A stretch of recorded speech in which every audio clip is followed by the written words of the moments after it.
Time for Alamogordo Town News on Crazy Radio. I'm Anthony Lucero. When it comes to news on 95.1 FM, weather always comes first. A widespread and oppressive heat wave will continue today across much of the west into the extreme southern states. Strong to severe thunderstorms and heavy rain may produce excessive rainfall and flooding in the northeast. Air quality issues from Canadian wildfire smoke across much of the upper Midwest into the Great Lakes and Ohio Valley. Closer to home, very hot near record high temperatures are expected to peak this week, with 110-degree values possible for the Rio Grande Valley. Other lowland locations will see temperatures ranging from 104 to 108 by midweek. In the basin, we can shave off a degree or two, but still, it's going to be oppressively hot. We'll have another look at the weather following this news. Early Saturday morning at approximately 2:18 a.m., officers from the Alamogordo Police Department attempted to conduct a traffic stop on a vehicle in the area of Puerto Rico and 9th. The vehicle did not stop for officers and attempted to flee. Officers did not pursue the vehicle, but soon after, officers located that same vehicle involved in a crash in the area of 1st and Delaware. We've got a crash, 1st and Delaware. Got a subject running, blue shirt. They report they saw a male subject fleeing the scene on foot. Officers gave chase, in which shots were fired. One officer was wounded. That officer was shot in the face, and the suspect, Dominic De La O, 26 of Alamogordo, was wounded as well. We have wounded 10. He has multiple gunshot wounds. De La O was released from the hospital to police, who charged him with attempt to commit first-degree murder, aggravated battery on a police officer with a deadly weapon, tampering with evidence, aggravated fleeing of a police officer, resisting and evading of police officer, criminal trespass, lights required on vehicle, failure to yield to an emergency vehicle, and reckless driving. Mayor Susan Payne speaking on Facebook. We understand that everyone is concerned, and we are trying to provide as much information as possible without compromising the integrity of the investigation. We will update our social media pages with any new information as it becomes available. If his name sounds familiar, it's because De La O was shot earlier this year by police. The Albuquerque Journal reports that in late January, De La O was shot twice in the back by Alamogordo police officers when he pulled a handgun during a scuffle with the officers. De La O was facing one felony drug charge and several misdemeanors in that case and was awaiting trial. So how's that letting people out prior to trial working out, huh, Governor? The New Mexico State Police have assumed the criminal investigation, and the Alamogordo Police Department will conduct an internal investigation regarding the actions of the officers on scene. Breaking news. This broke last night. It is with profound sadness that the Alamogordo Police Department announces the passing of Officer Anthony Ferguson, who was shot in the line of duty on July 15th. Officer Ferguson was just 41 years old. Former Otero County Commissioner Coy Griffin was back before an Otero County magistrate judge this past Friday regarding Dwayne Braithwaite, read that alleged squatter, and a property Griffin purchased but is now in his mother's name. Several pending cases exist around the accusations that the tenant is squatting, with counterclaims of harassment and violations of no trespass orders. What started out as a civil matter escalated quickly, and the Otero County Sheriff's Department arrested Griffin on May 20th. I had a hearing in there, and Sergeant Matt Mirabal from the Otero County Sheriff's Department was on the Zoom call, and Matt Mirabal is the one that requested that the magistrate judge out of Roosevelt County write the arrest warrant on me and charge me. So Matt was on the phone, and my attorney requested a jury trial. Griffin speaking with KALH Radio. We'll see what a jury of my peers thinks about somebody being charged for stepping on property that they purchased themselves. Griffin's jury trial is now scheduled in Otero County for October 12th at 8 a.m. Runner's Refuge is asking for help. We are Runner's Refuge. We're based out of Dallas, Texas, and what we are is a homeless outreach. We do this in Dallas, we do this in Fort Worth, we do this in Louisiana, and of course we do this in Alamogordo, New Mexico. So what we primarily started doing about 5 years ago was we started just going out on the streets of Alamogordo and just feeding people for free.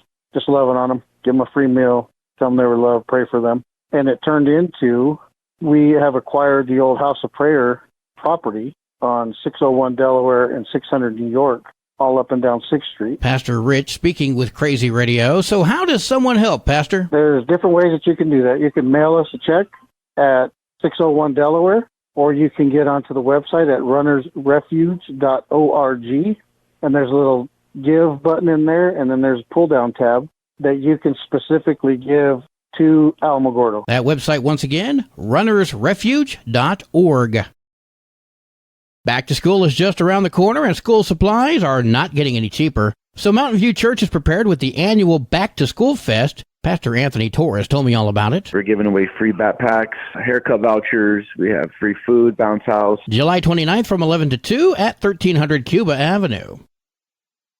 The next day, July 30th, Grace Methodist Church is offering free shoes to students during the first ever Shoe for Students event. Congregation coordinator Shelley Young told me all about it. This year we decided that we would provide shoes for any student that comes by. There's also going to be some free socks at the event as well. It'll take place right off Cuba and 16th on July 30th at 12:30. Kids must be present. Information's available by calling 575-437-7640.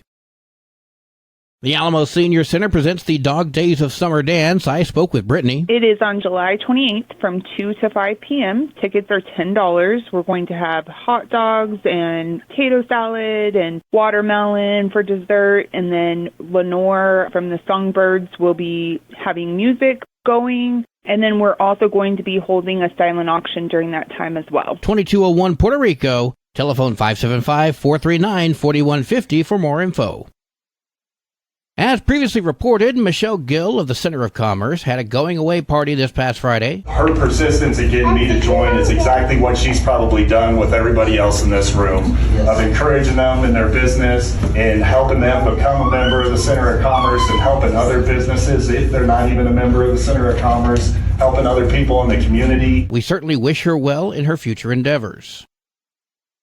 The Village of Tularosa will hold their regular meeting on Wednesday at 6 p.m. The agenda has been posted on villageoftularosa.com. The Alamogordo Chess Club meets tonight and every Monday at Plateau Espresso from 4 until 7. It is casual chess. Pair up with whoever's available. There are no membership requirements or fees. Just show up with a board, set up, and play. All are welcome.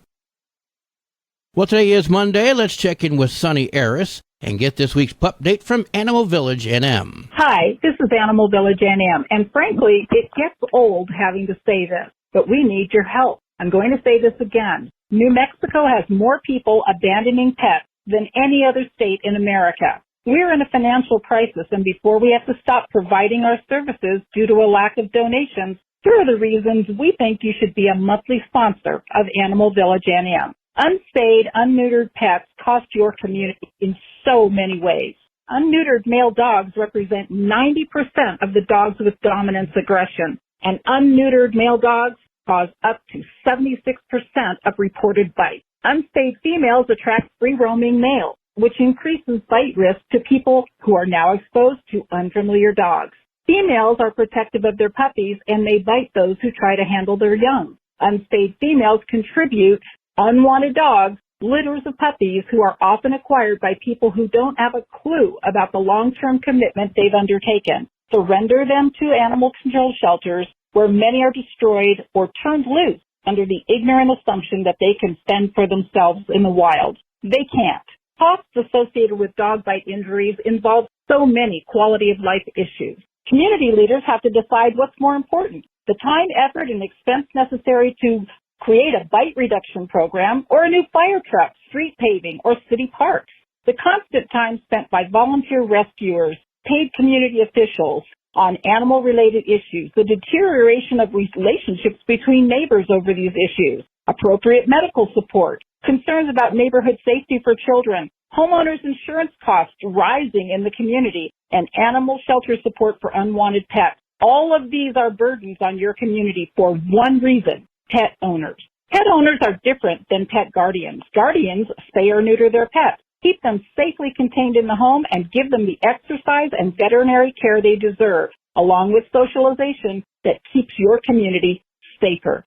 Since 2007, Animal Village NM's PAW program has subsidized more than 10,000 spay or neuter surgeries for low-income pet owners in Lincoln and Otero counties, improving the quality of life and safety in your neighborhood. Become a monthly sponsor in any amount right now at Animal Village NM, because at this moment, we have already had to cut off our transport rescue program due to lack of donations. Please help us keep our spay and neuter program going, which we have had to suspend for for the next month until we get more donations. Please help us continue providing pet food to the food banks for people who are struggling to feed their pets. All of this affects you. Donate now. That's at animalvillagenm.org. One more time, animalvillagenm.org.